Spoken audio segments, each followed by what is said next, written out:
Bom dia novamente a todos. Eu serei breve aqui na apresentação, até porque, na verdade, é um assunto que não é novo aqui para essa Câmara e para o próprio plenário do comitê, né?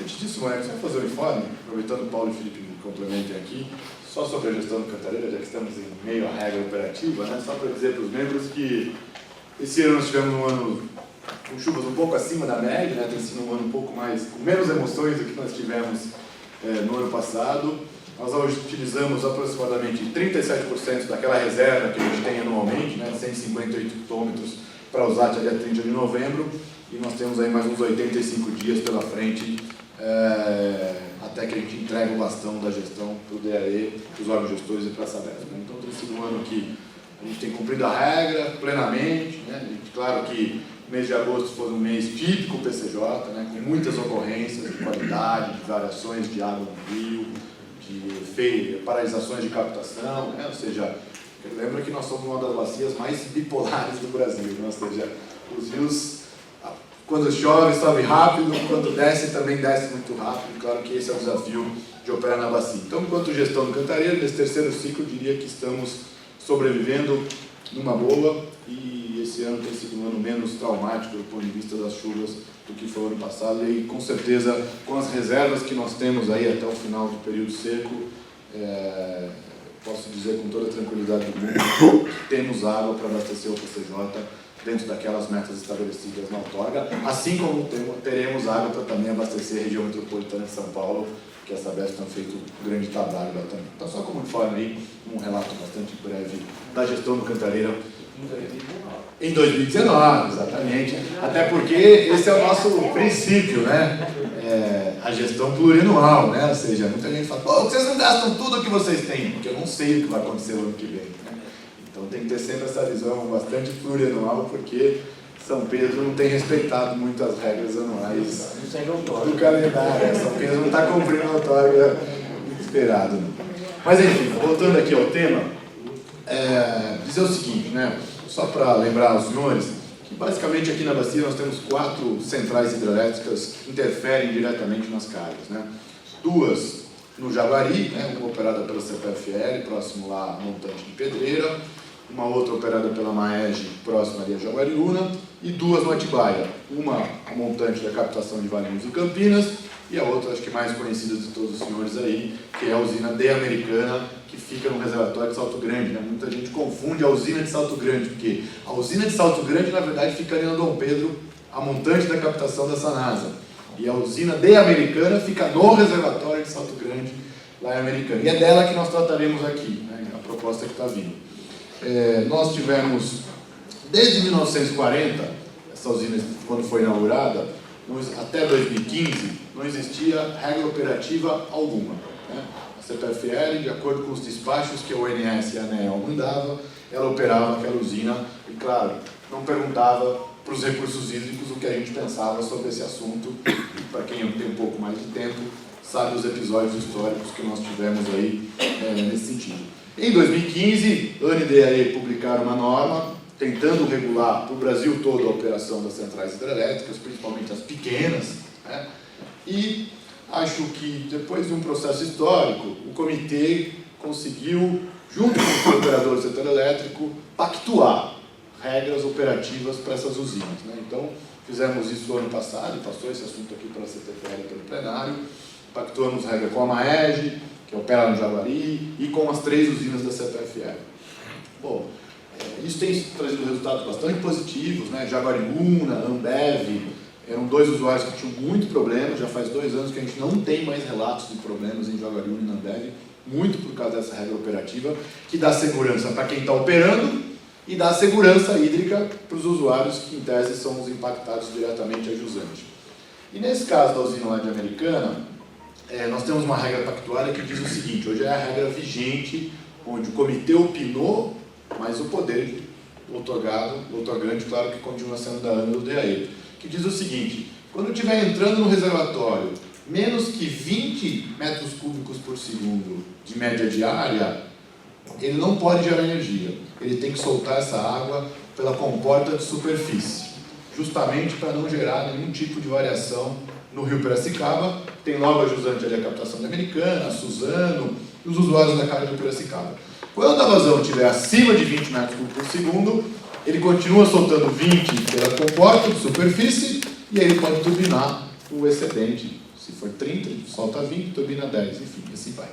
Bom, essa é a regra que está vigente hoje, está funcionando desde março, e a CPFL protocolou um pedido dos órgãos gestores, que remeteu aqui ao comitê, e esse assunto chegou à CTNH, para fazer um ajuste nessa regra, né? É importante dizer o seguinte, esses números que eu estou dizendo, às vezes há uma grande confusão, que é o seguinte, diferentemente das barragens do sistema Cantareira, onde eu descarrego vazões, né? Eu digo se eu quero soltar 1, 2, 10, quanto eu quero soltar, essas barragens e essas regras do setor elétrico não dizem respeito a quanto eu vou soltar de água, e sim por onde essa água vai sair, se pela comporta ou pelas máquinas, turbinas que geram energia elétrica. Então a CPFL fez um pedido aos órgãos gestores, isso veio para a CTNH, a gente teve uma primeira reunião no início de agosto, né, Felipe? Início de agosto. Depois foi uma reunião do GT Rede, que é um grupo de trabalho da Câmara, onde DAE esteve presente, os usuários estiveram presentes, industriais, urbanos, para apreciar essa norma, e agora no último dia 4, essa norma foi apreciada, e tem um pequeno ajuste só em relação a esse material que foi disponibilizado para os senhores aqui na CTPL. Então eu vou passar rapidamente o texto, claro que eu não vou fazer a leitura aqui, se me permite, e aí, se tiver alguma dúvida, a gente esclarece.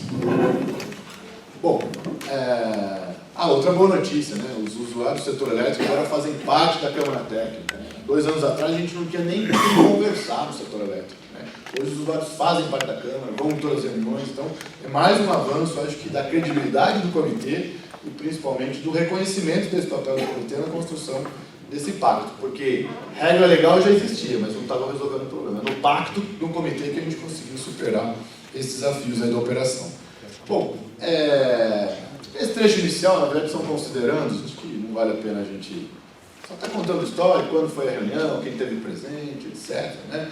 E aí o último, né? Então no dia 4, que foi quarta-feira agora, nós tivemos uma reunião lá em Paulínia, onde o parecer foi aprovado da forma que está aí, com 2 pequenas alterações em relação ao texto que os senhores tiveram acesso. Então, podemos descer, por favor? O primeiro item, basicamente, são dados bastante técnicos, né, que tratam dos níveis operacionais, do máximo, etc. Pode passar. Lembrando sempre o seguinte, né, nós, enquanto comitê aqui, estamos manifestando as nossas opiniões, as nossas sugestões e considerações. Mas quem tem o poder de decidir são os órgãos gestores. Inclusive, o órgão gestor pode olhar para esse parecer nosso e falar: não gostei, não vou observar nada. Mas, historicamente, não tem sido assim, né? Felizmente, eu acho que os órgãos gestores têm respeitado bastante todas as nossas opiniões aqui. Então, uma primeira regra, basicamente, que a CPFL está pedindo um ajuste é o seguinte: olha, ao invés de ser 20 metros cúbicos por segundo para eu começar a gerar, eles estão propondo baixar para 12 metros cúbicos por segundo. De novo, não é se eu vou soltar 20 ou eu vou soltar 12, é só o gatilho para eu poder soltar água pela comporta ou pelas turbinas e fazer o processo de geração de energia. Então, algumas considerações que a Câmara colocou. Primeiro, né, que no intervalo entre 12 e 20 metros cúbicos por segundo, a entrada do reservatório de Americana, medido em Paulínia, ela não pode operar com variação de nível, né? Ou seja, nesse intervalo de 12 a 20 metros cúbicos, ela opera sem fazer variação de nível, justamente para que, nesse intervalo, as descargas então poderão ocorrer pelas unidades geradoras ou pelo vertedouro, mas ela não pode fazer variação de nível, né? O nível tem que ser constante, ela só pode variar nível acima do 20 metros cúbicos por segundo. O que está chegando está saindo. O que está chegando está saindo, que, vamos dizer, é a regra vigente para todas as PCHs no Brasil. Se você quiser operar diferente disso, você tem que pedir para os usuários a concordância, que é o que eles estão fazendo agora, pedindo para os usuários a concordância. Então esse é um item, justamente para dar segurança hídrica para os usuários que estão no usante, que seja respeitada a cota mínima operacional, né, que a gente acabou de ver, ou seja, nunca rebaixe o reservatório menos do que a cota mínima. Aqui tem uma demanda que o DAE colocou, né, sobre informações sobre a diferença das cotas, do vertedor de superfície, a cota do segmento. Com certeza, no próprio pleito dos órgãos gestores isso vai aparecer. E aí eu acho que a grande preocupação e a grande segurança que a gente quer ter, né? De novo, porque qual que é o nosso problema nas PCHs que a gente está meio que resolvendo? O problema não é a geração, o problema é quando para a geração. Então imagina, está gerando energia, saindo pela turbina. A hora que para a geração, se a gente olhar para a usina Salto Grande aqui em Campinas, o que acontece? A hora que para a geração, eu travo a comporta da saída da turbina. Essa água tem que voltar, ir para um canal e aí sair pelo rio. Isso leva algumas horas. Nessas horas, o rio dá aquele rebaixamento. Agora, no caso de Americana, não.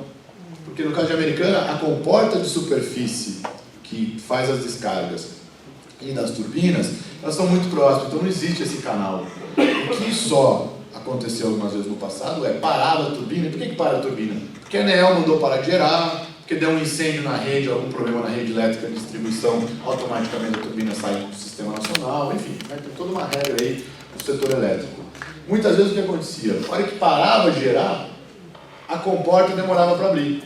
Ou porque o sensor não funcionava, ou porque alguém tinha que tomar a decisão de abrir essa comporta, né? Então, isso ficou muito mais automatizado, nós não temos tido mais episódios no curto prazo, e aí essa foi uma das grandes preocupações da Câmara, que quando os órgãos gestores, então, forem autorizar, que a CPFL apresente todo o sistema de operação remota, porque todas as usinas hoje são operadas à distância, né? Tem um centro de operação em Jundiaí que opera todas as usinas do Brasil, eólicas, solares, todas as usinas, inclusive elétricas lá. Então, ou seja, nós estamos fazendo uma série de pedidos aqui, a instalação de sensores com redundância, né? Porque olha, parar a turbina, o CPFL hoje abre em 1 minuto a comporta, para justamente não ter problema na captação, basicamente da Suzano e do DAID americano. Então, sensores com redundância, forma de alimentação elétrica, isso acontece bastante, pasmem os senhores ou não, os lugares que mais falta energia elétrica é nas usinas hidrelétricas, né? O Chicão está dando risada ali, porque uma vez nós fomos jantar em Itaipu, lembra, Chicão? E acabou a energia em Itaipu, tiveram que jantar no escuro. E aí, então, isso também é uma coisa, você prefere instalou geradores para exatamente, se parar a energia, eu tenho energia para poder abrir e fechar o mecanismo da comporta. Então, uma série de recomendações que a gente está fazendo do órgão gestor aí, para que observe quando da concessão da autorização. E por último, esse trecho em amarelo, só uma profunda discussão que nós tivemos lá na CTMH, e aí que o aspecto da qualidade também seja levado em consideração quando dessa operação, né? Porque a própria CETESB se manifestou nesse sentido, que é o seguinte, a tomada de água que vai para a turbina está a 5 metros, vamos dizer assim, da superfície, vamos se é que a gente pode chamar assim. E aí, quando eu, por exemplo, rebaixo um pouco o reservatório, há um estudo a ser feito, que efeito isso teria, em tese a qualidade da água pioraria de operar dessa forma. Então está só se pedindo para que leve em consideração o aspecto da qualidade, se avalie isso, enfim, ao longo do tempo, né, um monitoramento ao longo do tempo. Acho que não é condição, muito claro, do CTMH, imagino que os colegas são membros da CTMH também, não é uma condição para emissão, isso é uma diretriz para a gente observar se há algum impacto, alguma coisa assim. Então essa é uma inclusão Quem no faz texto. essa avaliação? Bom, os órgãos gestores podem fazer, enquanto, por exemplo, um órgão ambiental, ou pode fazer exigências para o operador apresentar dados como qualquer condicionante de uma outorga ou de uma licença. Lembrar também que essas usinas todas, como são muito antigas, estão passando por um processo de licenciamento ambiental. Só a partir de 2013 essa obrigatoriedade passou a existir. Então, além dessa condicionante aqui, a americana, para quem sabe bastante, tem as questões das macrófitas e uma série de outros assuntos, a própria licença ambiental já está trazendo questões de monitoramento que a própria CPFL vai ter, mas no licenciamento, né? Não aqui, porque não é uma outorga, na verdade é só um impacto operativo aí que está se colocando. Então essas foram algumas considerações aí, caminhando para a condição da regra, então como que a proposta e a sugestão que a gente está trazendo para cá, fazendo ajustes naquilo que a CPFL tinha pedido. Então a condição 1 é a seguinte, quando a vazão média diária afluente no posto Rio Atibaia acima de Paulínia resultar em 12 ou inferior, ou seja, tiver menos que 12 metros cúbicos por segundo, pensa um pouquinho, por favor. Processo de geração paralisado e aquilo que o Hugo acabou de falar. Operações com vazões defluentes iguais a afluentes. Ou seja, o que está entrando é o que está saindo pela comporta. Né? Pela comporta. A condição 2 é que quando a vazão média diária for superior a 12, que vai entrando mais que 12 de média diária, Aí alguém pode falar assim, né? Por que 12? Né? Por que não é 9, não é 11, não é 13? Primeira coisa, a turbina começa a ter eficiência a partir dos 12 metros cúbicos por segundo. Então a grande justificativa é, vamos dizer, a segurança mecânica dos equipamentos. E da nossa parte, o 12, lembra o seguinte, né? Se a gente pegar a vazão no Piracicaba, principalmente ali naquele trecho inicial de Americana, basicamente a vazão ali, que na estiagem fica entre 25, 20, 25, sempre é mais ou menos assim. Metade dessa vazão vem pelo Jaguari e metade vem pelo Atibaia, né? Então, para manter os 25 aí não ter grandes variações, o 12 mais a outra metade do Jaguari é um pouco por aí. Lembrando sempre que isso é só por onde vai sair a água. Não é que ela vai descarregar 12 ou descarregar 20, como a gente faz o Cantareira, né? Então, quando a regra, se falar, quando a condição for superior a 12, o escoamento da vazão fluente se dará prioritariamente pelas unidades geradoras. E em caso de disponibilidade não ter, né, não vou gerar, a vazão será restituída plenamente pela abertura imediata das comportas do vertedor. Então, de novo, essa questão da velocidade de abertura das comportas. E aí, caminhando para o fim, tem algumas considerações gerais bem rápidas aí. Quando houver paralisação da geração, a abertura da comporta, de novo, só reforçando, né, deverá ocorrer de forma concomitante com a paralisação, justamente para não haver esse rebaixamento jusante. Caso haja indisponibilidade dos dados no rio Atibaia, acima de Paulínia, aí tem todo um mecanismo aqui de como fazer essas medições, né? Porque aconteceu isso no mês passado. O dado ficou indisponível. E aí? O PFE nos liga e fala, liga a usina ou não liga a usina? Bom, primeiro que não temos esse poder da CTMH, a decisão é de vocês. Mas, então tem aí só um gatilho para caso a rede saia do ar, né? Lembra que hoje a gente tem uma rede, no começo de 2000 a gente tinha uma rede com 9 postos. Hoje nós temos uma rede com 50 postos, né? E é um elemento que todo dia, o último rede que vive lá na sala de situação, sabe o quanto todo dia essa rede é um elemento vivo praticamente. E furta cabo. Outro dia roubaram um poste de 6 metros de altura. Parafuso, porta, levou tudo. Concretado no chão. Né?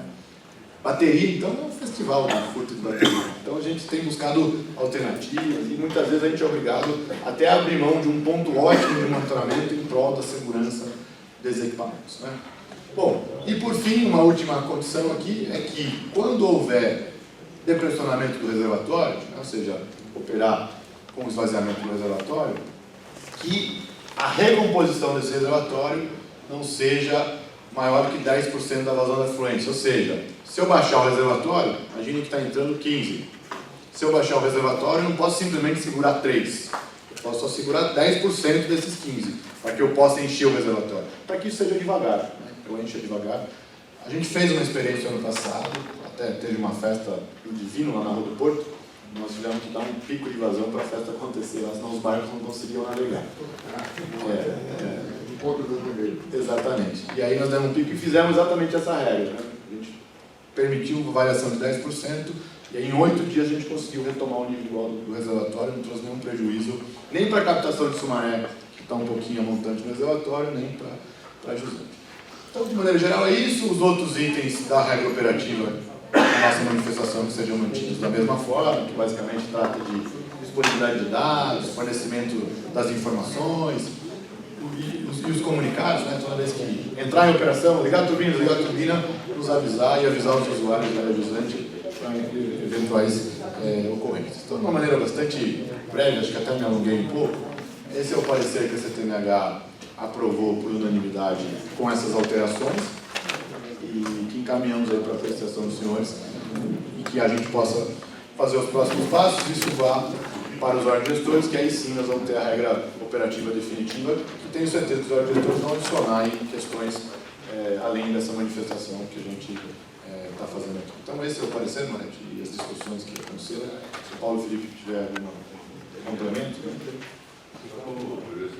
Ô, Alexandre, a única coisa Secretário,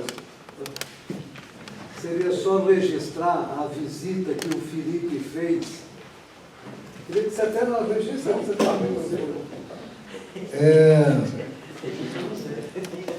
Não deixa que eu falo, deixa que eu falo. Bom, boa tarde a todos, bom dia a todos, quase boa tarde. E a única coisa, o Felipe, o nosso secretário da CTMH, ele esteve visitando uma usina lá da região de Salto Grande, lá em Avaré, onde a CPFL está adotando uma tática de combate às macrófitas. Eles estão fazendo o deplecionamento do reservatório, né? Eles deplecionam 2 metros e no prazo de 3 dias essas plantas morrem. E parece que está sendo uma operação com bastante sucesso, né? E o espírito dessa visita também é apresentar essa técnica que eles estão usando lá para fazerem uso em Americana. Eu acho que eles ainda vão comunicar ao comitê, mas o caminho está sendo esse. E pela fala do Felipe, né, que não quis registrar, né, tá certo? A visita, a técnica tem se mostrado muito eficiente. Acho que o Miguel estava. Não, é só pela ordem. É o Francisco, a Tereza e o Miguel. Bom dia a todos novamente.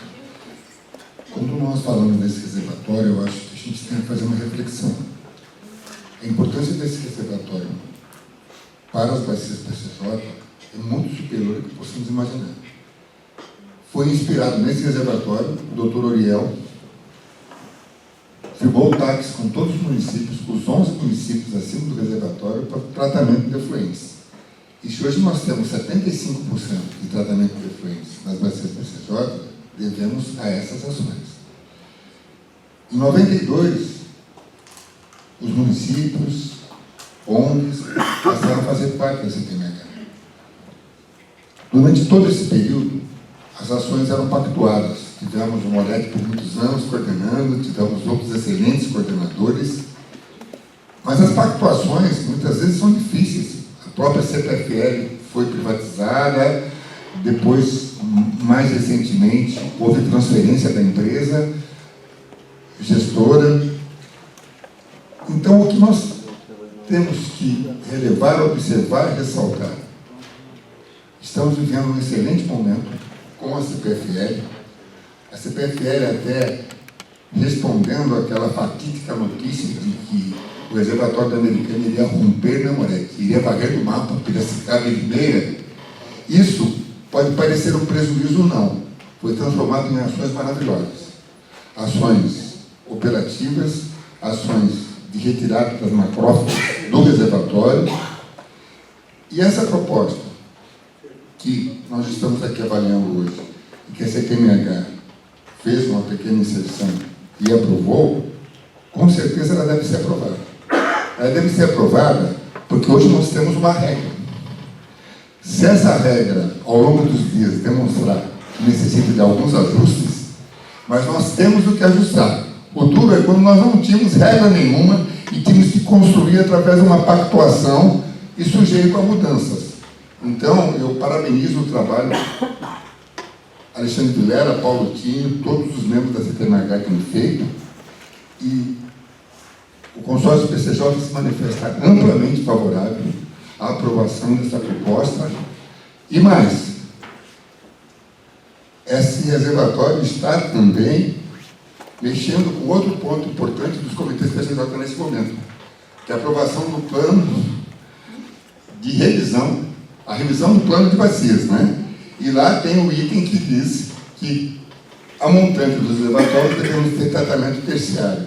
Então é mais um momento que esse reservatório poderá nos propiciar de melhoria da qualidade de água e um upgrade em todo o gerenciamento do PCJ.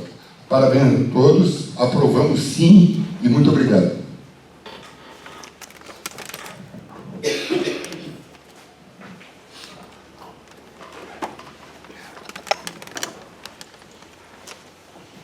Deixa eu ir aqui, senão eu gravo e não apareço. Boa tarde, sou Tereza, do Movimento Resgate Cambuí. Assim, só para avisar que essa discussão toda está nos nossos vídeos, a gente está gravando todas as reuniões que a gente está indo e colocando tudo no nosso canal Resgate Cambuí 19 no YouTube. Então é bem fácil para quem quiser acompanhar. Eu só queria explicar que não foi falado, mas a ideia principal era ter um ganho na melhoria de água com essa diferença de vazão, que vai dar um ganho para a CPFL. Era só para dividir um pouco com o restante do pessoal e não foi aceito. Mas é uma discussão boa. Inclusive o MP estava nessa reunião, a doutora Alessandra, como é o nome dele? Michel. Então acho que é legal, assim, para quem quiser assistir, a gente já subiu o vídeo, vamos subir esse agora. E uma coisa que eu acho que essas câmeras dão um aval para assuntos muito importantes, mas a gente não está tendo informação como esse caso.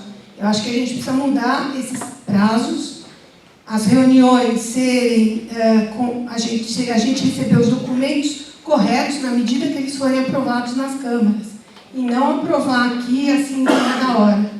Então eu peço para que a gente mude esses prazos, para que a gente possa discutir, pensar melhor em cada uma das propostas que a gente recebe. Obrigada. Obrigado. Miguel? Alexandre, se você me permite, só queria registrar que eu estava nessa reunião e eu fiquei assim, encabulado, e o rapaz confirmou lá para a CPFL que a CPFL já está fazendo um serviço de retirada de macrófita, que eles retiram 140 toneladas por dia. Caminhões. Mais que 140 toneladas. 140 caminhões, cada uma 10, 15 toneladas. 140 caminhões, eu já fui ver.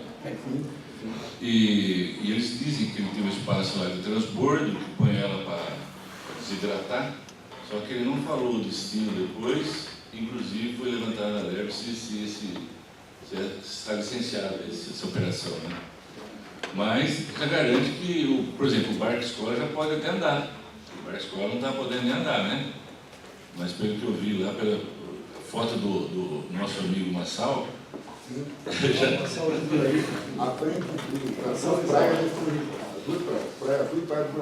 graças ao Massal eu vi que realmente está ali. Dá licença, só falar sobre você falando de licenciamento. Lá em Salto tem um sítio, isso aí faz alguns anos, e o proprietário queria remover a água-pé. Então nós ficamos encarregados de consultar a CETESB de Jundiaí. O Domênico mandou uma carta falando que era liberado, isso aí não precisa nem de licenciamento nenhum. Agora outros casos aí, quando mais volumoso, não sei. Mas não é o caso desse reservatório. Porque no mínimo esse água-pé deve estar contaminado, né? Isso é muita coisa, né? No mínimo ele não pode ir para o solo direto, fazer um tratamento. Estamos sendo feita análise. Eu vou fazer um esclarecimento, depois da questão da secretaria, acho que é um comentário geral que a Teresa fez, né? Acho que só a primeira coisa, então acho que tocou num ponto importante, né? A gente tem que reconhecer os avanços, né? Não tínhamos regra alguma, pactuamos uma e agora temos uma nova. Se daqui 2 meses nós chegarmos à conclusão que essa regra não está legal, então vamos sentar. Eu vim aqui fazer essa discussão com essa CPFL novamente, mas o que eu digo é o seguinte, como operador, com os colegas, que 24 horas ficam olhando essa bacia e os numerinhos na tela. As regras operativas, até o presente momento, têm surtido um efeito bastante positivo. Né? Outra coisa que o Chicão falou importante, tem até uma CPI que foi instalada sobre a questão do rompimento, né? Questões de segurança de barragem, etc. A CPFL tem prestado esclarecimentos. Só avisar a todos que dia 18 ocorrerá um simulado de rompimento de barragem. As sirenes serão disparadas. Então, só para avisar Limeira, Americana, que é um simulado. Viu, João? Você que está na Suzana vai ouvir a sirene, só para dizer que a CPFL está conversando com a Defesa Civil, começando a emitir os alertas, mas então dia 18 haverá um simulado de rompimento de barragem, onde o plano de contingência será testado, com os alarmes, as equipes da Defesa Civil, as captações vão fazer suas análises também, então só para dizer que será um simulado e não é algo real que acontecerá no dia 18. Né? E a comunidade do entorno está sendo. Então, a Defesa Civil que está com essa responsabilidade, né? A Defesa Civil do Estado que está envolvida e está acionando a Defesa Civil. Eu sei que de Americana e Limeira já inclusive emitiu comunicados para todos os usuários, para a população, está no site, na rádio. Agora, Campinas, por exemplo, não é a parte atingida, então provavelmente a Defesa Civil de Campinas talvez nem seja ativada, porque está montante do reservatório e não o jusante, que são os principais usuários da comunidade americana, enfim, Estado de operação. Bom, acho que era isso o esclarecimento, eu vou para o Moretti para as questões. Desculpa, das macrófitas que perguntaram, né? O assunto não está na pauta, nem é a pauta, é só para esclarecer. dizer o seguinte: esse assunto vem sendo debatido junto com o Ministério Público e com a CETESB principalmente. A CETESB apresentou um plano de manejo para as macrófitas, com um cardápio de possibilidades, e essa é a fase que se está, junto com o órgão ambiental, com o IP, analisando essas possibilidades. Por enquanto, continua fazendo a remoção mecânica com 140 caminhões por dia, e a própria revisão do plano de bacias está tentando apontar soluções para reduzir a carga de nutriente que chega aqui, que o reservatório acaba funcionando como um grande cano de decantação da bacia ali. E, então, esse é um assunto que não está na pauta, né, e os órgãos gestores estão tratando disso junto com o Ministério Público. Obrigado. Obrigado. Mais alguma manifestação? Bem, não havendo, questão da disponibilização do material, ele foi disponibilizado dentro do prazo regulamentar, alterações sempre são possíveis dentro do âmbito da discussão da Câmara Técnica, e aqui o que a gente viu não teve alteração nenhuma do texto original, foi acrescentado está sendo proposto aqui pela própria Câmara, fica aqui na discussão se vocês aprovam o relatório com essa modificação. Então, com relação ao relatório, a proposta apresentada, com a inclusão, inclusive, solicitada pela CTMH, tendo em vista as discussões ocorridas na última reunião, permaneça como estão, contrários se manifestem, abstenções, aprovado por unanimidade. Próximo item, encaminhamento.